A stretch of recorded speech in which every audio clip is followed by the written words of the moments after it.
Corona ने पूरे देश में हड़कंप मचा रखा है। एक ओर बिहार और उत्तर प्रदेश की नदियों में लाशें तैरती हुई दिखाई दे रही हैं, तो वहीं दूसरी ओर राजस्थान के दौसा जिले में शमशान घाटों पर चिताओं की राख के ये टीलों की तस्वीरें तबाही की दास्तां बयां कर रही हैं। चिताओं की ये राख देखने के बाद राजस्थान तक की टीम दौसा जिले के सिकराय उपखंड पहुंची, जहां के जहांगीरिया गांव की बैरवा ढाड़ी में जो नजारा दिखा उसे देखने के बाद हैरानी तो हुई, लेकिन गुस्सा भी बहुत आया। इस गांव में पिछले 5 दिन में ही कोरोना से 7 से ज्यादा लोगों की मौत हो गई, लेकिन अब तक चिकित्सा विभाग चैन की नींद में ही सोया है। हम इस वक्त दौसा जिले के सिकराय विधानसभा क्षेत्र के जहांगीरिया गांव की बैरवा ढाणी में हम आपको तस्वीर दिखाना चाहते हैं। आप यहां देख सकते हैं कि घरों के आगे ताले लगे हुए हैं। लोग कोरोना को लेकर इतने खौफजदा हैं कि अपने घरों को छोड़कर खेतों में चले गए। हम इस ढाणी की बात करेंगे। कुछ ही समय में यहाँ 7 लोगों की मौत हो गई है। गांव में हुई मौतों से इस गांव के लोग इस कदर डरे हैं कि कईयों ने अपने घर बार छोड़कर खेत में ही अपना डेरा जमा लिया है। बाकी जो लोग बचे हैं वो डर के मारे अपने घरों से निकल ही नहीं रहे, क्योंकि इन्हें पता है कि घर में रहे तभी शायद जान बच पाएगी, क्योंकि चिकित्सा विभाग के लोग इस गांव के आसपास भी दूर दूर तक कहीं नजर नहीं आते।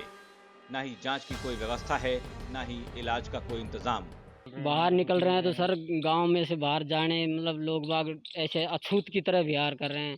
कहीं भी सामान भी लेने जाते तो ऐसे समझते हैं तो ये तो गांव से आए हैं, ये तो उनके तो मरी फैल रही है, तो मतलब दूर दूर रहते हैं लोग बाग, मतलब सहयोग की कोई वो नहीं है। तो प्रशासन की तरफ से सैनिटाइज करवाया गया है। प्रशासन की एक तरफ एक बार हुआ है सर, सरपंच साहब की उनकी तरफ से, बाकी और दोबारा हुआ नहीं। हाँ, वो भी एक वॉलंटियर्स थे, उन्होंने पता नहीं कैसे अपनी व्यवस्था करके करवाया है। 2 लोगों की सैंपलिंग ली, बाकी जिस घर में हमारे यहाँ डेथ हुई है वहाँ से कोई सैंपलिंग वगैरह नहीं हुई, ओनली कुछ टैबलेट्स वगैरह दी थी। तो प्रशासन से बात की आपने? बात की है ना सर, प्रशासन से बात कर रहे हैं, लगातार बात कर रहे हैं सर। सरपंच साहब को भी सूचित करने की कोशिश कर रहे हैं, लेकिन कोई रेस्पॉन्स नहीं मिल रहा हमें। तो यहाँ के जो उप स्वास्थ्य केंद्र है, कोई व्यवस्था है वहाँ?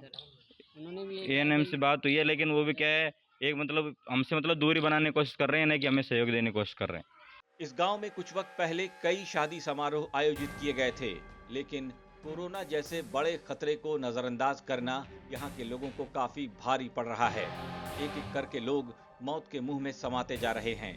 गांव में चिकित्सा व्यवस्था और कोरोना की जांच को लेकर जब हमारी टीम ने सिकराय ब्लॉक के CMHO अमित मीणा से बात की तो उनका कुछ और ही कहना था। अमित मीणा कहते हैं, इलाज की भी व्यवस्था है और जांच का भी इंतजाम। गांव के लोग ही सहयोग नहीं करते तो ये क्या कर सकते हैं। जहांगीरिया गांव में एक डेथ जो कोविड पॉजिटिव थे, प्रभु दयाल जी, उनकी हुई थी। तो उनका ऑक्सीजन सेचुरेशन काफ़ी डाउनफॉल हो गया था, तो उस कारण से, और उनके पहले भी कोमॉर्बिड बीमारी थी, इस वजह से उनका देहांत हुआ था। बाकी कारण देखा गया कि वहाँ ILI के सिम्टम्स होने के बाद में लोग वाग बता नहीं रहे, छिपा रहे हैं, सैंपलिंग नहीं करवा रहे थे। तो आज हमने हमारी टीम कल भी भेजी थी सैंपलिंग के लिए, आज भी हमारी टीम वहाँ पे है और लगातार सैंपल कर रही है और मेडिकल किट का वितरण कर रही है घर घर जाके, और देख रही है कोई ILI के सिम्टम्स हैं उनको वहीं पर पूरा ट्रीटमेंट मिले अपना, और बीमारी को जो छुपा रहे हैं उनको भी हम बुला के समझाइश करके उस तरीके से आगे बढ़ रहे हैं।